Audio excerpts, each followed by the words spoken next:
because we have some English-speaking presentation and also people online that only speak English. So it will be all done in English, but you can also speak in French if you have some questions. First of all, I would like to thank the organizer for this nice conference because since yesterday we have some nice thinking and ideas that have emerged, and I think it would be very nice to converge European initiative. Thanks to the public that is here and online also, because there are many people online. So if you have any questions, do not hesitate to put it on the chat and someone will ask us at the end of the presentation. My name is Florent Laroche, so if you can go to the next slide, please. I am assistant professor at École Centrale de Nantes, and I work in a laboratory that work on industrial aspects and also industrial heritage. Marco, if you can use the Zappet. Yes, thanks, perfect. We can say remote in English, I sure, but Zappet in French. Okay, so I work on heritage life cycle management for 20 years approximately, and I am expert in 3D heritage and information systems. That's why it is a pleasure to moderate this roundtable. I will not give a big introduction because we have 5 presentations and only 1 hour. So if we want to have some question and discussion, it will be very difficult. We'll begin by Marco, yes. So Marco Potenzani is a researcher at the Visual Computing Laboratory in Italy, in Pisa. You obtained your PhD in computer science from the University of Pisa. Your research topic are several fields of computer graphics, let's say, and cultural heritage and scientific visualization are your main application for the technologies you developed. You are engaged in several research projects and you have developed an open source tool that already knew, I think, which is called 3D Open, the 3D Heritage Online Presenter. You teach digital humanity and you also you are associated editor at the ACM Journal of Computing and Cultural Heritage that we already know as JUST. So if you can speak no more than 10 minutes. I will try. So thanks for the kind introduction and good morning, everybody. In this talk, I would like to share with you some consideration about the status of 3D data on the web for cultural heritage, discussing issue and perspective. So let's start with some context. Nowadays, 3D data are a key asset for cultural heritage. This is a fact. And this is particularly true if you think to 3D as a metric digital replica for supporting study, analysis, and restoration.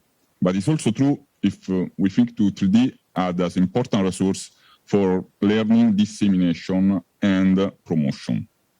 Another fact is that accessing, working, and sharing everything online is an important trend of the last years, and that COVID-19 has accelerated this trend. Now, if you merge together fact number 1, so the importance of 3D for cultural heritage, and fact number 2, so the trend of going online, we get that for cultural heritage, the management of 3D data online is now perceived as a necessity. Nevertheless,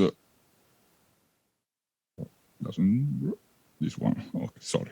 Nevertheless, today, 3D is the less represented data in cultural heritage web ecosystem.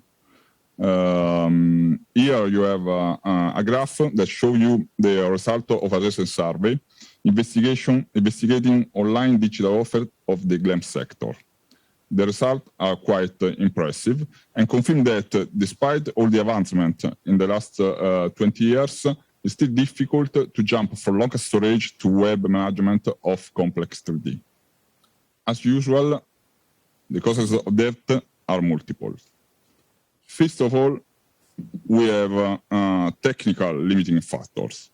If you look at software tools provided to Web 3D content creators, the panorama of solution is split into halves. On one side, there are fantastic, let's say, high-level solution that you can use for publish your single 3D model online and then stop. You cannot do much more. On the other side, there are fantastic low-level development libraries that you can use for creating complex Web 2D apps. But often, the problem with these libraries is that they have steep learning curves and high development costs. Unfortunately, there is few or nothing in the middle. In addition to technical limitation, we also have, let's say, methodological limiting factors that refers to how Web 3D contents are designed and developed. At the moment, the web is full of interesting application services. Unfortunately, often these solutions are not able to talk to each other or are based on different or closed standards. Sometimes these have big maintenance costs because are huge infrastructure. Other times have uncertain photo because they are dependent by temporary funds or by the work of a small research group, or even by the work of a single researcher. It's clear that solution developed in such way are not sustainable in the long term and risk having a short life. To better understand this limiting factor, we can see some example. Let's start with technical limitations. This image will represent the split panorama of Web 3D software tools. On the top right, there are low-level libraries like 3JS in the picture, or Babylon.js, or many others. On the opposite side, there are high-level solutions like the well-known Sketchpad. So what's missing are intermediate solutions able to create Web 3D apps with complex features, but easy to use and able to make development, deployment, and maintenance of these apps more sustainable. As a research lab, in the last years, we explored the middle ground, developing a solution called the 3D-Op, 3D Heritage Online Presenter. 3D-Op is specifically aimed at Carto Heritage, is easy to use, and is good for developing quite complex Web 3D apps, like the one in the video. This is a Web 3D app and also a museum kiosk we developed some years ago for the Jackson Pollock Alchemy exhibition at the Peggy Guggenheim Museum of Venice. What we learned with 3D-Op is that it's not easy to stay in the middle, because, as we said in Italy, the blanket is always too short. Because design choice you made to be simple often prevent you to offer complex features, and vice versa. However, feedback gathered over the years indicate that middle ground direction is right, and since there is still room for improvement, it's worth continuing to work on it. Moving on the methodological limitation, this page just shows you a very small and non-representative selection of Web 3D services hosting Carto Heritage 3D data. This platform have many pros, but also some cons. They all propose different ways to access to the data, represent them, archive their metadata and paradata, export information when possible. The result of this scattered panorama is that none of these resources is universally recognized as a reference platform or as a standard to follow. Also in this case, we explored the space, developing the visual media service platform in the context of the Ariadne European project. This platform is made for creating a web presentation starting from different complex media, 3D data, RTI, and high-resolution images. It has not been designed as yet another repository, but for giving to the Carto Heritage audience the possibility to experiment with web publishing, playing with some lower-level libraries exposed in a shared environment with simple web interface, like the one in the video. actually, this is a preview course. This is a new interface that will be presented to the public next month. Anyway, lesson learned with working with visual media services that you cannot be a lonely island, and being a lonely island is okay until you do simple things, like, for instance, data uploading. That is not so simple if you work with complex data, or interface customization, and so on. But things change with more complex actions. Things, for instance, to data enrichment, the ways to structure, reference, and also export annotation, metadata, and paradata have to be coordinated with other services. Otherwise, the risk is to have not shareable and so quite useless data and information. To conclude, nowadays, WebD is a quite mature domain. Thanks to the last 3 decades of research, we don't need other basic bricks, libraries, data format, viewers. We already have them, and they work very well. We just have to better combine them to provide better solutions to the next generation of digital humanists. Keeping in mind that interoperability, use of open standard, long-term support, and sustainability of maintenance will be keywords characterizing the future of this field. Thanks for your attention.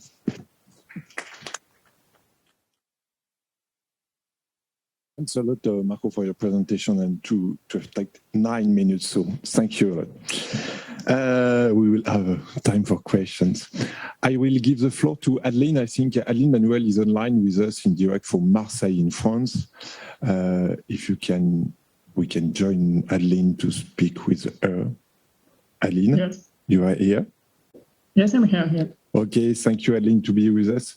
So, Adeline, you are research engineer at the French National Center for Scientific Research, which is called the CNRS in France, and you are specialized in 3D reconstruction. You work at the MAP laboratory. And about your courses, after Master in Information System at the MAP, you received your PhD from the Arts Métiers Paris Tech 6 years ago, and now your research activities focus on specific problem on information visualization, spatialization information, studies 3D linking, automatic propagation of annotation, for example. And you currently have developed IOLI, which is a software used for describing, analyzing, and documenting cultural heritage. So I will give you the floor for a few minutes. Yes, okay. I share my presentation. If you see it, no, you don't see my presentation. Not yet. Yeah, okay, we see it. Thank you. Okay. So, thank you, Florent. So yes, today I'm here to present IOLI, which is a reality-based 3D annotation platform for the collaborative documentation of cultural heritage. So moving from data-driven to a semantic-driven digital documentation approach is an essential challenge today, especially in cultural heritage, where knowledge is always the result for a combination of complementary skills and disciplinary profiles. However, when considering the current state of the art, reality-based 3D reconstruction and information systems are generally considered as distinct topics when they each prove to have potentials in terms of cultural heritage documentation. So from this context, a question emerged: how to merge geometry, visual appearance, and semantics within an integrated documentation approach. So in our mind, this corresponds to 3 major gaps. The semantic gap underlines an essential need for innovative methods for assisting data processing, sorting, and analysis toward effective knowledge enhancement scenarios. The communication gap underlines the need for an effective solution for collecting, storing, and sharing data and extracted information, while it's still difficult to bring together physically or digitally the multiple actors of this continuous documentation process. At last, the interoperability gap underlines an essential need for a flexible solution, allowing to manage several acquisition, levels of details, geometry segmentation, annotation layers, and data properties according to very heterogeneous observation and analysis scenario. So in our mind, the only stable denominator remains the object itself, which must therefore be at the heart of the structuring, analysis, and storage system. That's why our approach in IOLI puts the heritage object, the physical one, at the heart of the documentation process by considering reality-based 3D and semantic description in a strongly integrated way. So our solution is to create an informative continuum at all phases of the documentation process, from the acquisition of images and spatial data to semantically enriched 3D representation based on three fundamental features. So the first part is to create a bridge between the real object and its digital representation by introducing a solution for memorizing spatialized annotation made by different actors, by including photogrammetric 3D reconstruction and a bijective relation between 2D and 3D representation of the object. Once this is established, we built a multi-layer description model to structure the analysis, the geometry, and the correlation of annotation made on different supports by all the users working on the same object through a flexible data model allowing to organize semantic information with a set of freely structured user descriptors and the automatic extraction of geovisual descriptors. To ensure the accessibility to the application, even from in-situ remote areas, our platform is built on a cloud computing service allowing the gathering, processing, and sharing of 3D data.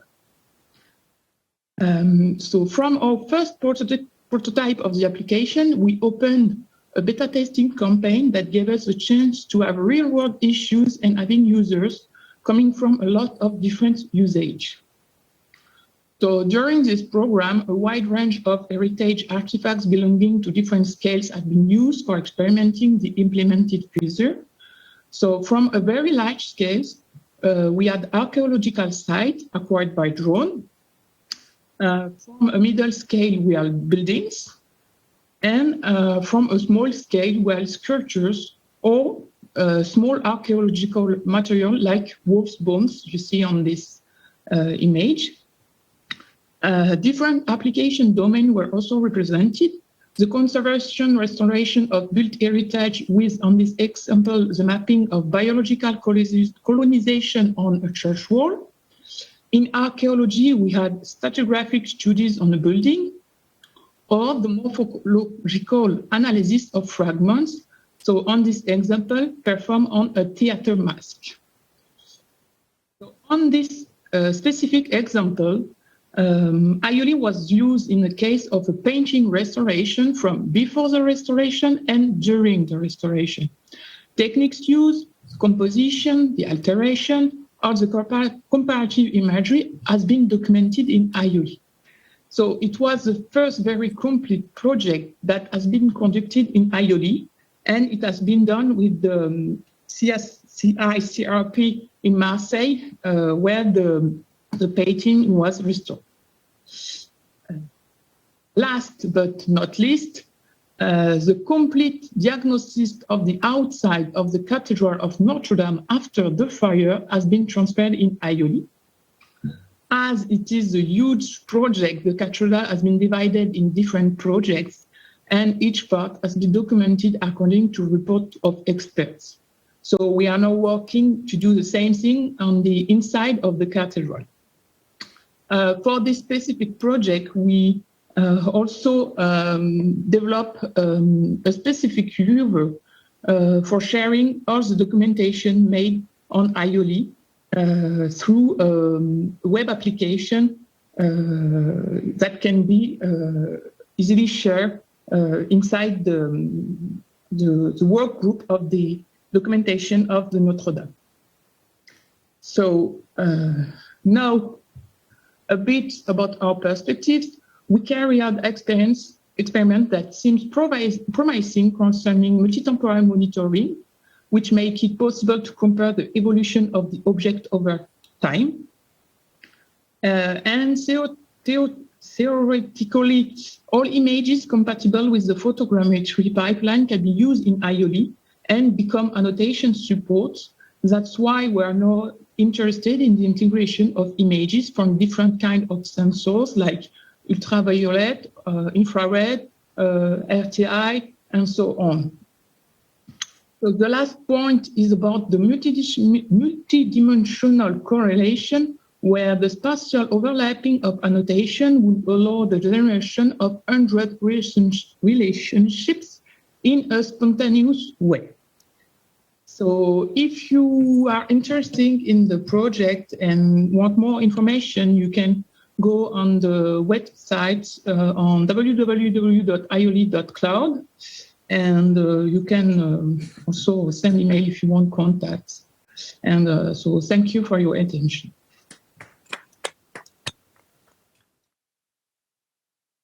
Thanks a lot, Aline. You stay online with us for the question at the end of the session. Thank you. And also thanks for the time, 8 minutes, perfect. Suzanne, it's your turn. So Suzanne Tienken holds his position of Associate Professor and Senior Lecturer in the German Linguist at Stockholm University. You represent also Stockholm University in the Hub Council for Culture, Society and Heritage of the European University Alliance, CIVIS. You are expert in the field of historical sociolinguistics, media linguistics, and culture linguistics. You are the leading project for the sustainable digitalization of the early modern funeral ceremony at the multilingual library of the Swedish Baroque place, Stockslottet. It's a good... Stockslottet. Okay, thanks. Cooperating with the Swedish National Historical Museum. I think you have also a colleague online that can answer the question or complete if you need. Thank you. Oui, merci beaucoup. Bonjour à tous. Merci beaucoup pour la possibilité de présenter nos idées. In our paper, we would like to present, we would like to present the workflow for real-time access to digitalized cultural heritage collection data for visualization infrastructures, which is a collaboration between Rahim Rahmani, computer scientist, who is with us by link today, myself, Susanne Tienken, and Elisabeth Vogel-Nive, who is professor for early modern literature. Let's just take us to the point of departure directly, our use case, which is Gloucester Palace, a Baroque castle or palace, which is one of the best preserved sites for the study of the 7th century European Swedish culture. Due to specific historical circumstances, it is preserved as if in a time capsule, and that means it's a unique possibility to study the material culture and space on site in the context. Of specific interest here is the library, which you see in the picture attached to the slide. You see also the fences. It's not possible to touch the books, actually. It comprises 19,000 titles, many of which are really rare copies or unique copies. However, systematic research into the library or in the collections at all has been very limited because the castle is very remote and inaccessible for researchers during the great part of the year because of a lack of heat and electricity and due to preservation concerns. We were talking about general problems a lot yesterday, so many of you will recognize this, that the general problems we face are that cultural heritage data and sites are often very hard to access, that although there are many different institutions such as archives and libraries, museums, that have created a vast amount of data and databases, these repositories are not interconnected, they're siloed. We face also very slow growth of digitalization, which means that researchers often lack the tools to search and to analyze. And now it's black and white. No, it's not for you. which means that we can collaborate with each other. The identified needs from the user's perspective, this is mine actually, is that the cultural heritage data and sites needs to be, according to the FAIR principles, more findable, accessible, interoperable, and reusable. And metadata needs to be organized and synchronized in order to make it usable and more useful. Our solution proposed would be a collaborative creation of a context-based data fusion workflow. A central task in this workflow is how to support the creation of knowledge from new and existing data and metadata, and we need a process for creating structured data out of unstructured data. On the slide, we see 4 layers for such a data flow from the right to the left. I don't have a pointer, so you have to believe me, it's from the right to left. First, the layer of physical infrastructures providing the datasets to digital objects and books. Next layer is the aggregation of contextualization, where we, for example, look into the content of the books in order to generate context and into other sources for contextualization. The third layer are the digital infrastructures, where the creation of digital knowledge rooms is essential in order to connect data about historical remains, people and spaces with digital objects in the virtual world. So what we do is to collect the data, aggregate the data, and form some kind of knowledge by using different AI tools such as deep learning and reasoning. By this, we make possible the final layer, the visualization infrastructures. We will show later on a 1-minute video that demonstrates how the virtualization can be done based on the data and information provided by the digital infrastructures and knowledge rooms. Before showing the outcome of this small student-conducted pilot study, we will focus on the first 3 layers here framed in blue, which the following slide will show more in detail. The detailed view shows from bottom to top. Now 4 layers: the unified data layer, the organized data layer, the contextualization layer, and the intelligence layer. We see here a kind of pipeline for unified data. Data and metadata contexts are collected from different sources. On the one hand, from external object information systems, such as research databases, and on the other hand, metadata collection context, which could be information related to time, places, or people, to the actual content of the books, like war and peace, life and death, and so on, or the materiality, provenance of the objects. We need a unification of that data. This data has to be organized. The next layer is based on query engineering and the data log of the user's profiles, some buffering as well, but I will hop this. The data contextualization layer enables processes of context filtering or cleaning, aggregating and dissemination operations of unified data. The contextual filter filtrates the data from users providing keywords or predefined context keywords. The contextual aggregation combines potentially filtered unified data based on first, contextual similarity, and second, the relevance defined by methodologies which are important for the interpretation of the cultural heritage objects. Finally, the contextual dissemination operation of the unified data shares the context unified data to the intelligence layer in order to consider the context for the target service.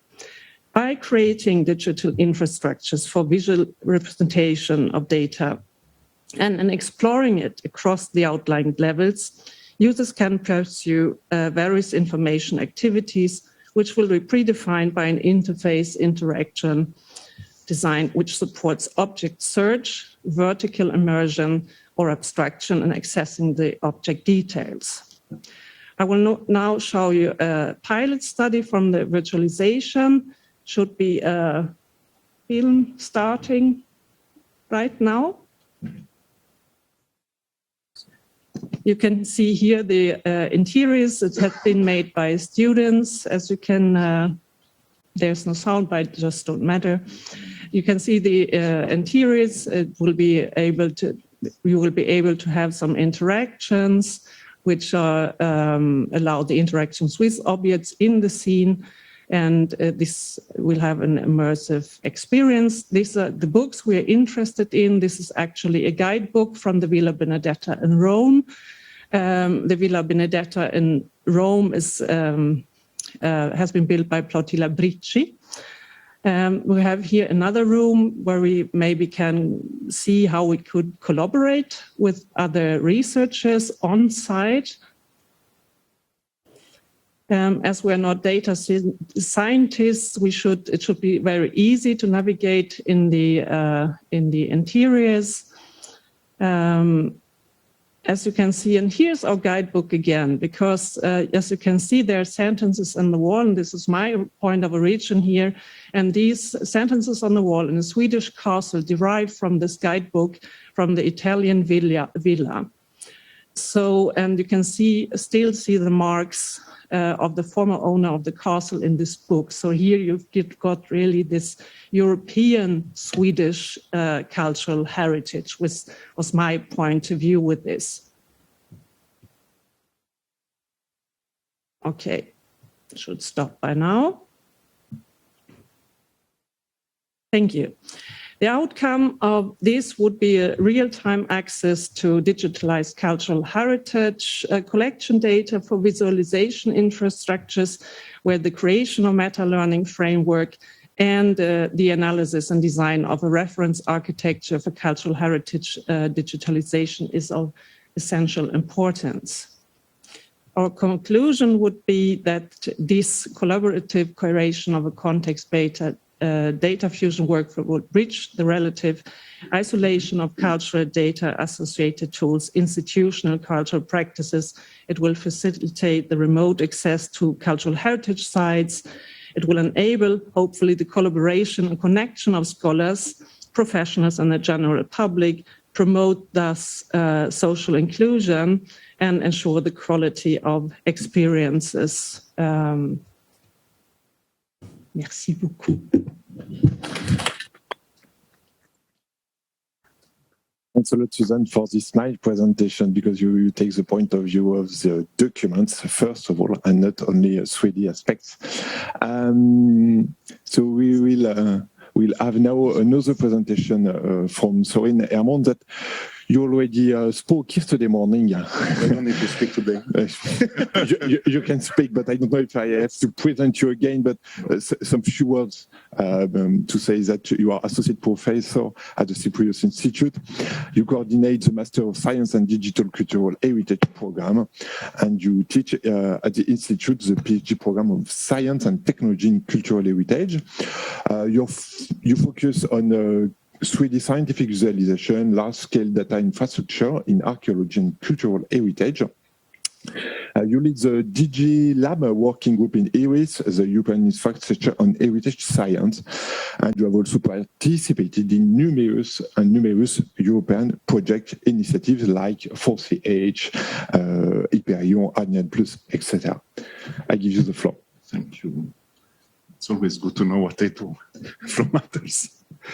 Okay, so the work that we present today, it's primarily led by the co-author of this presentation, Franco Nicolucci.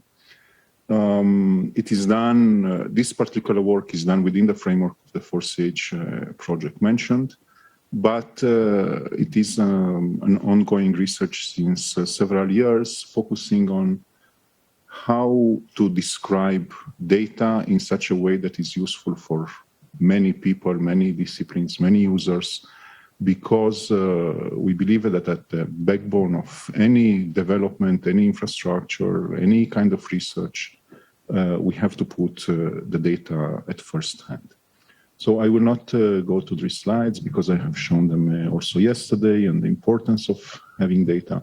What I would like to talk here, maybe I will stop a bit. I would like to mention again this slide, which I also shown yesterday, on the importance of having the possibility to trace back how data was created, to try to describe in a formal way workflows that exist. These are the very basic requirements for any kind of interoperability, any kind of dialogue between researchers, any kind of shared and common work. So in order to set up any kind of infrastructure, we suggest to have as a digital counterpart to the heritage, to the physical heritage asset, a digital twin. And in this sense, the digital twin has to capture not only the tangible aspect of the heritage, but also the intangible aspect of the heritage. We have seen in Aioli exactly that, in the sense that apart from the documentation itself, apart from the descriptions themselves, they also focus on how to capture the dynamics of the heritage asset. And this is also part of the principle 2 and 3 of the digital twin. So in order to speak less, also, I would like to present a case study that we are working in Cyprus. This is one of the gates of the old town, Nicosia. It is built, it was built by Venetians. And you see, even if it looks very kind of simple, when we try to, when we start to describe it in details, we see many aspects that are important to document. So inside the tunnel of the gate itself, there are tombstones deriving from a Latin cemetery, because the entire area was part of a Dominican monastery. And the Venetians, when they were running to build these fortifications, they used stone from the surrounding area. Then there are later adds in terms of Ottoman aqueduct. Then in the 70s, casemates were built because of the Turkish invasion. So there are many details that have to be somehow described formally. The gate itself is part of a very detailed and very innovative at that time defense system. This kind of defense system was used very often in manuals on the strategies for defending cities. There is a further complication in documenting these remains, apart from the obstacles that we see, is that Nicosia is still divided between two administrations, and documenting the entire fortifications, it's sometimes a challenge. There are a lot of text descriptions, historical text descriptions, and we see here, I brought up some of these, which mention, for example, medieval remains. That actually this building that we see here, it's one of the very few remains from the medieval Nicosia, the Crusader capital. We go on, and there are descriptions, paintings done, for example, in this case, this is the Venetian engineer who designed and was responsible for building the fortifications. There are manuscripts describing exactly how these fortifications have to be built.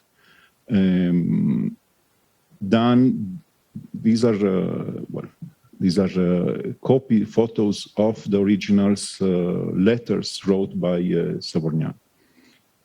Then there are paintings of and different representations of Savorgnan. So this is also something that has to be brought in this research, in the research of the gates. And then we have the intangible aspect that has to be added, because it contains a lot of information and data that has to be correlated with the tangible. And in this case, you see up there the main street that was connecting between the west gate, Paphos gate, to the east gate, Famagusta gate. And as you see, it was a very busy street. It was the main commercial route. Nowadays, it's blocked.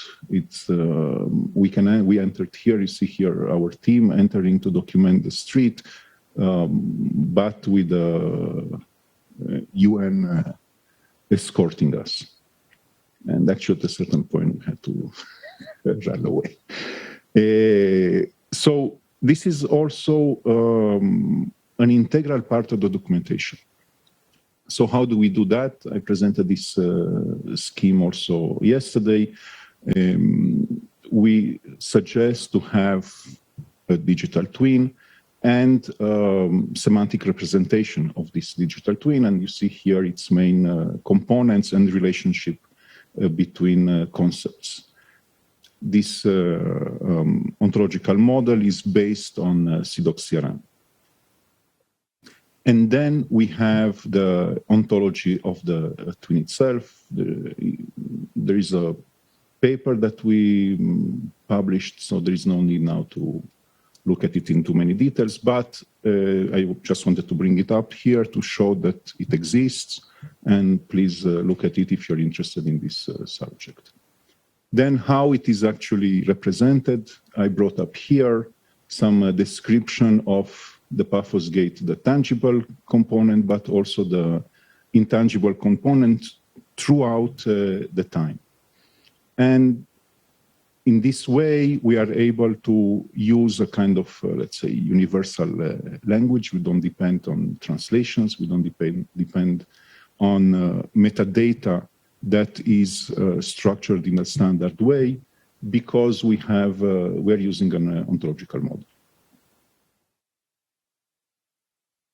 So here is a further description on how to bring in additional material that in this case there are letters, and we also show who digitized, where these digitized objects are, what do they mean, and so forth. So for every detail, we have the possibility to represent it semantically. Finally, we set up many years ago a repository for 3D data.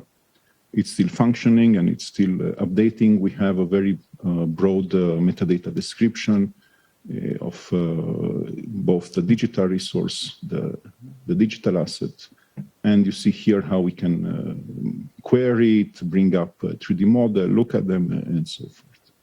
So, I mean, what it's needed to work from our point of view now is a CDOC representation of the intangible part of the heritage. So I think I'm concluding by this slide where, okay, we're also doing 3D. And actually, in the previous presentation of Aioli, it was made very clearly that these 3D environments have to show also the dynamic changes through time. And we are just using a term here that comes from Foucault on these heterotopic spaces, where we have meanings in time and space separated and described separately, but unified through the 3D representation. So I'm done. Thank you very much.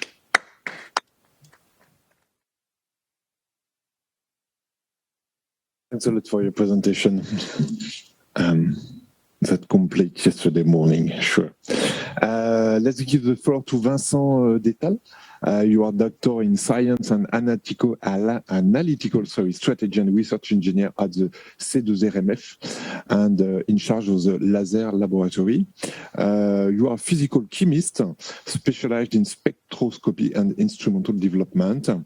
You work on the study of cultural heritage conservation and development of new technique for archaeometry, for example, preventive conservation or restoration. And for 12 years, you are in charge of the mural painting group at this lab. And now you are the scientific coordinator of the, what we call in France, Equipex Espadon. So we'll speak about Espadon. Yes, thank you very much. Thank you very much for this nice presentation. So I'm working, of course, at C2RMF. I hope it's going to work. Yes. In fact, Yeah. The PowerPoint is very big. It is approximately 1.5 gigaoctane. That's why it is very, very large. Okay. But it is a big PowerPoint for everyone. So it will come in a few minutes. Okay. Don't Perfect. So it is one. It is one. Yeah. It is one of the question about Espadon, in fact, how we can manage with huge data and manage with as well with the data treatment and storage, and how manage with yeah, it's only 100 megabytes, so normally it's supposed to work. I think so. So just to make an introduction about the projects have been supported by French Ministry of Research, and in fact, I am, of course, the scientific coordinator, but I have two deputies. One is Romain Thomas, who is assistant professor at University in Nanterre and in art history, and it is one of main points, in fact, because this project is a project that link, in fact, the different way to gate the idea about heritage science. And the second deputy is Emmanuel Poirot, who is the director of Fondation des Sciences du Patrimoine. Espadon, in fact, stands for en sciences du patrimoine, l'analyse dynamique des objets anciens et numériques. So in French, it's the acronym is Espadon, what it means, sword fish. So it is a reason of the logo, of course. So compared to the approach we had from the beginning of the session, I will start from the objects that we are studying and from the different people that are working around this object. So I think it is it is built in a Sidox concept. In fact, you have the object, you have the questions, and you have the actor. And it is, I think, the best way to look on what we are going to build, in fact. So we can consider the heritage science under three main axes. The first one is the X1, that is synchronic studies. Synchronic studies means material characterization, alteration mechanism study, definition of state of conservation in order to deduce treatment and restoration methods, and finally, preventive conservation strategy. The second axis that we can considering is a diachronic study. It means that going with datation and material study, we mean as material study, age of bronze, age of steel, and so on, we can deduce information about provenance, commercial routes, and finally gate historic approach.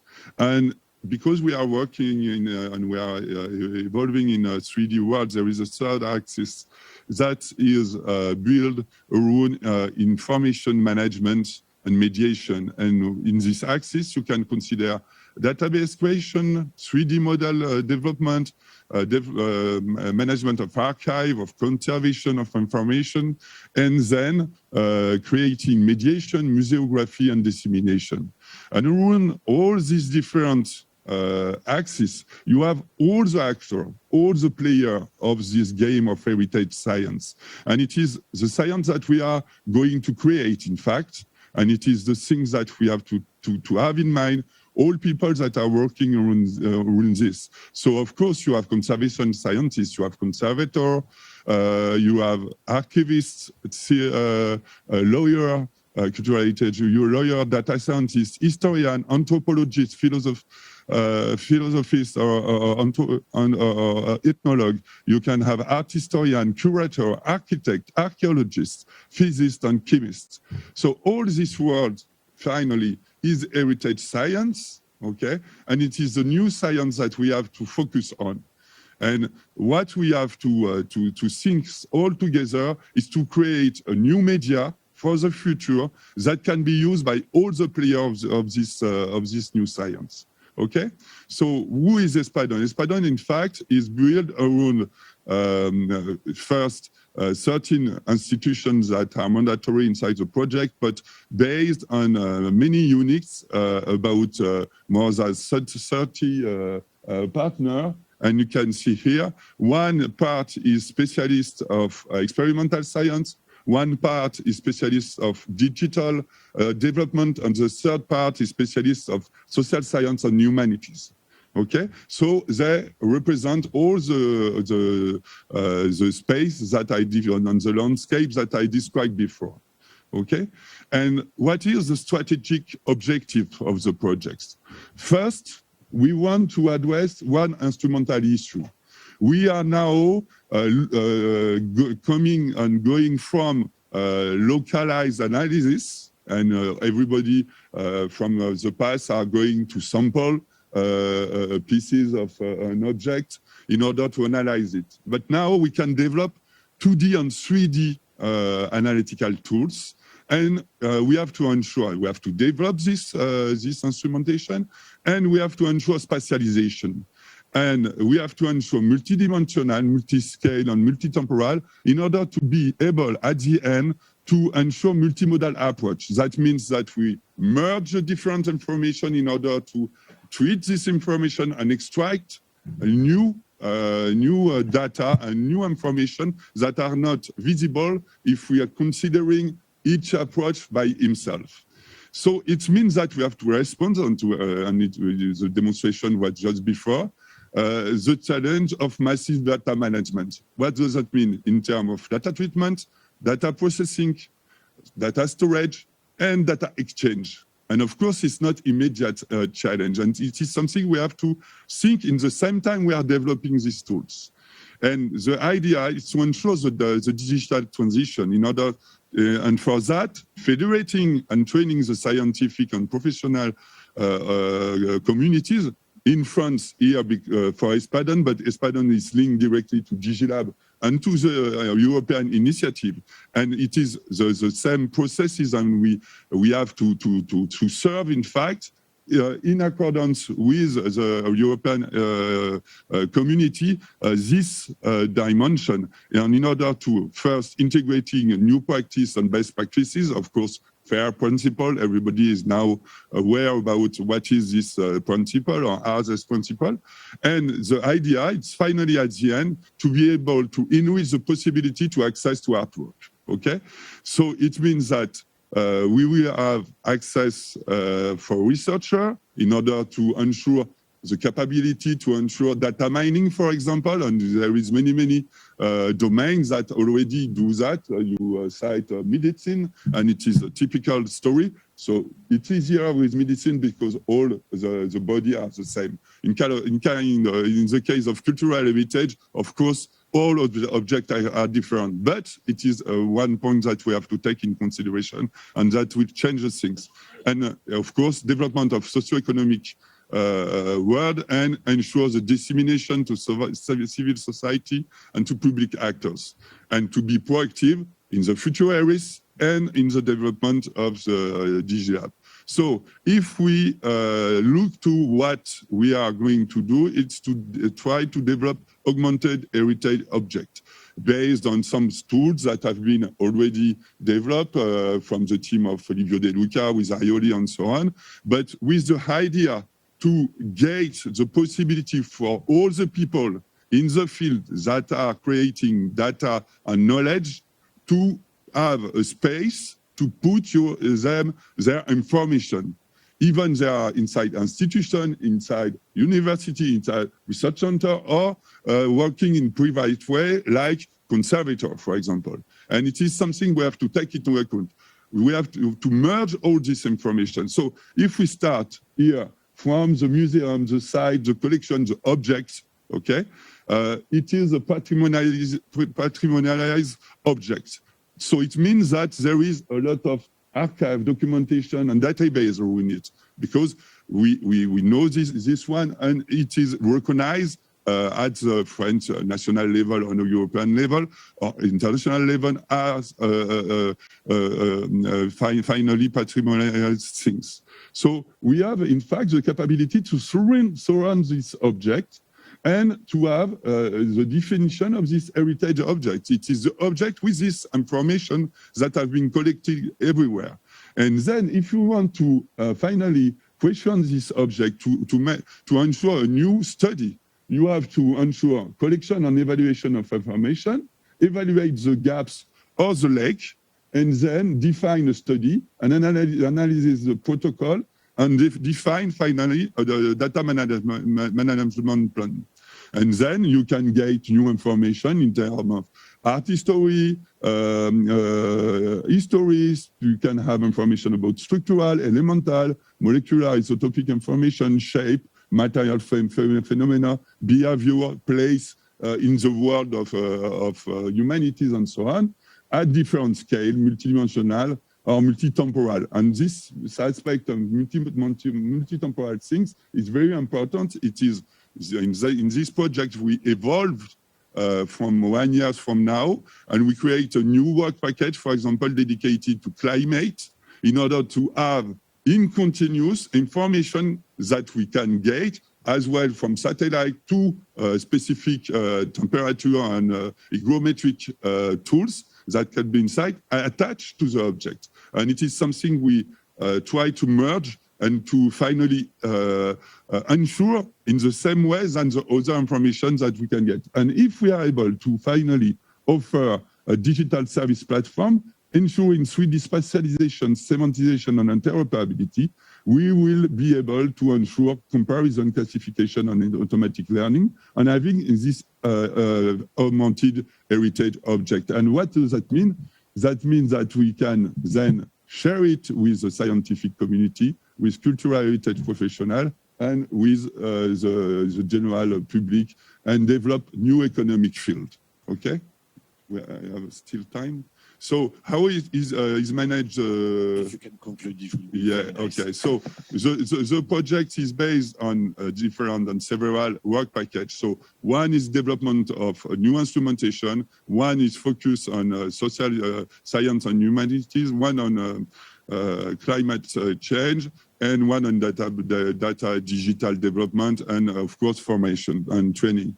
And what is specific is that we are going with thematic tasks, okay, including the different professionals, all the people that are working in this field. And it means that we start working on different missions that are completely transverse to the work package. And we start to identify all the different professions that are involved. And we manage in order to get from each of them the nature of the knowledge they are producing, the format and data format that is attached to this production, in order to be able to create all together something that is finally coming from the producer of the data, okay? And having around us and with as a team inside the project, the capability in terms of engineering and in terms of knowledge of heritage science to develop this interface and this space that should be used in the future by the heritage science. So thank you for your attention.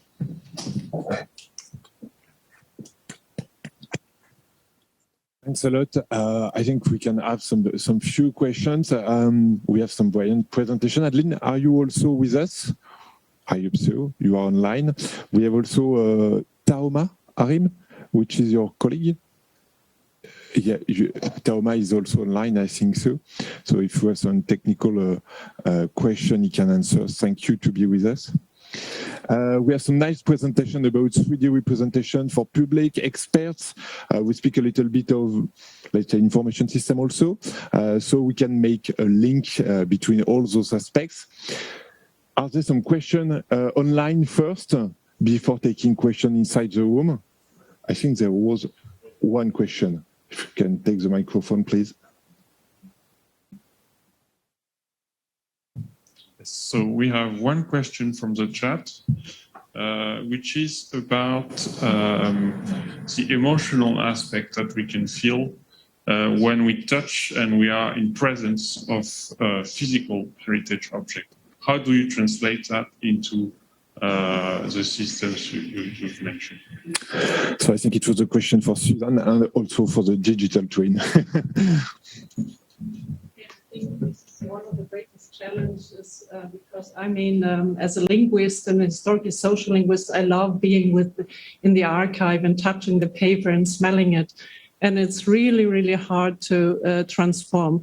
But I have to say that the digitalization of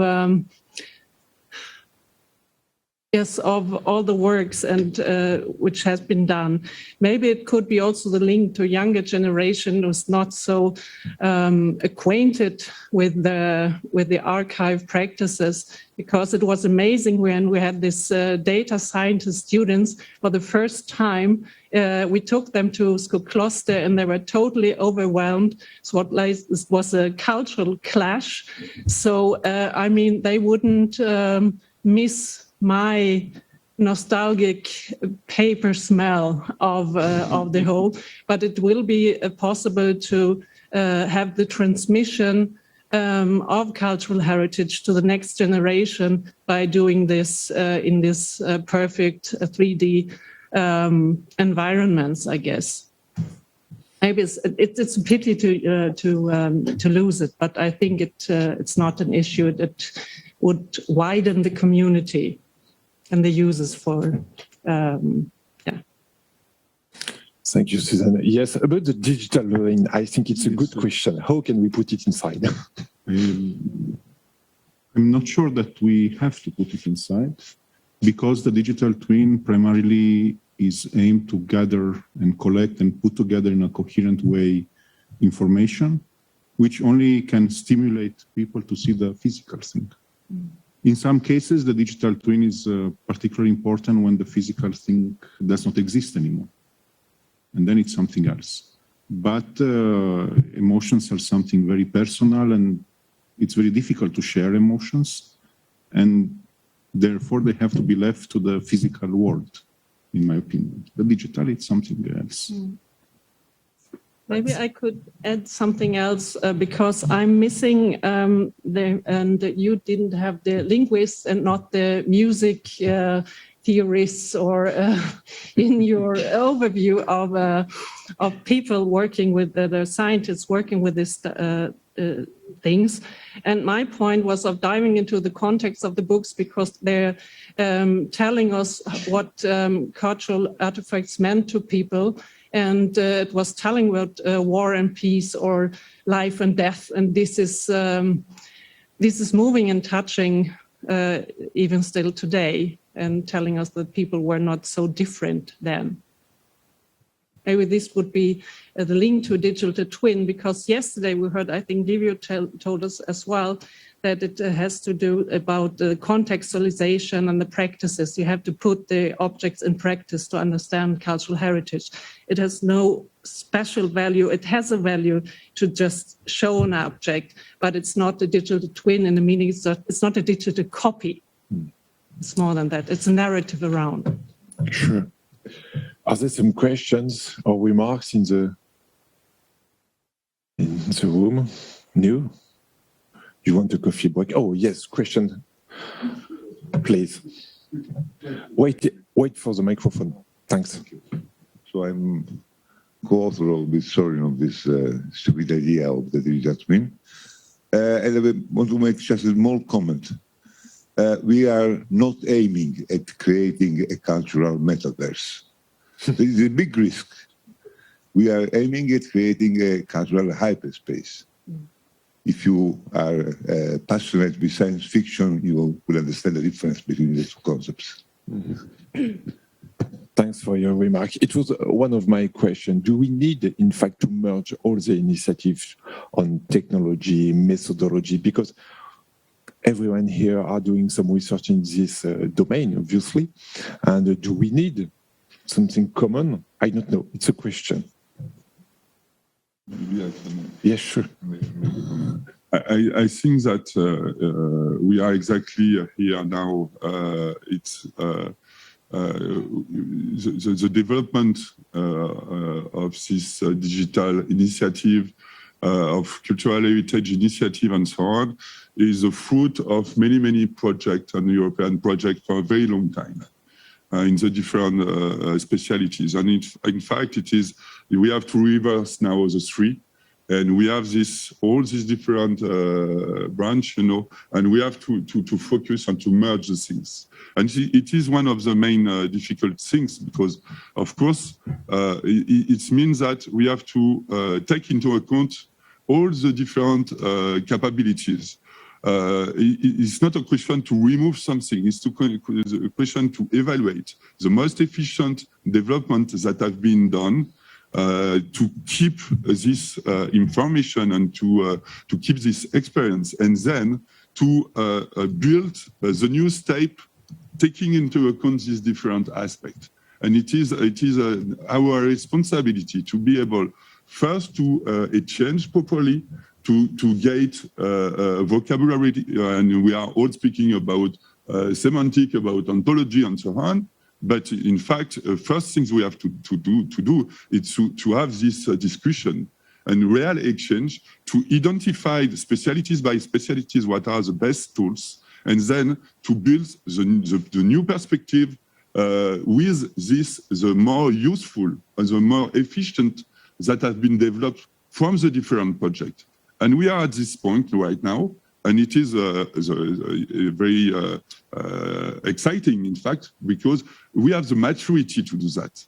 And it was not a lasting time, in fact. It was necessary, grow up in order to be able to build what we are facing and what we expect for the future. Yes, thanks. We have spent a lot of experimentation time to do some initiative. Okay, so from my point of view, the quantum leap in heritage happens when we talk to each other at the same level. And the challenge is to find the language, linguistics, so we have to have really the language of talking. And I was once in a meeting with a person and we were discussing about data. And we almost, we are pacifists, but we almost killed each other.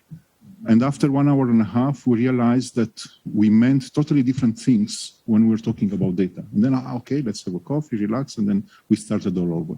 So I believe the magic occurs when all of us sit together, including linguistics, music, conservators, and we are talking at the same level without thinking this is a user, this is a technician, this is a computer scientist. Everybody brings in knowledge, their own perspectives, and the challenge is how to describe these different perspectives.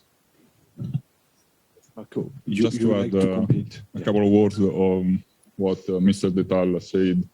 I think that the need for interconnection between different words clearly emerged from this roundtable, and but this doesn't mean to have a single platform, a unique platform, but we have to work for finding common point to share all the work that is inside this platform. Clearly, it's necessary to have a distributed system and to, in fact, be sure to be able to use what have been done and what has been created in the different domain, and to maintain the specificity and the specialities. And it is very important. But what we need, it is something that gives us the possibility to enter inside the same ecosystem. And it is what it means. Because I am working in experimental science, when I am asking me a question, I enter by my specialty, not by other specialties. But we need, and if we have at disposition the other information, the other domain of science, we will change the nature of the question we face, and we will answer differently. And it is a way to evolve, I think. Simply because with a scientific point of view, we have our own theory and technology and methods, so we have to enrich them and to keep our main problematics. I am also in computer graphics, and I know that we have not to be manipulated by historian people or computer graphics manipulated by historian. I use manipulated because I think we do not have to do that. Sure.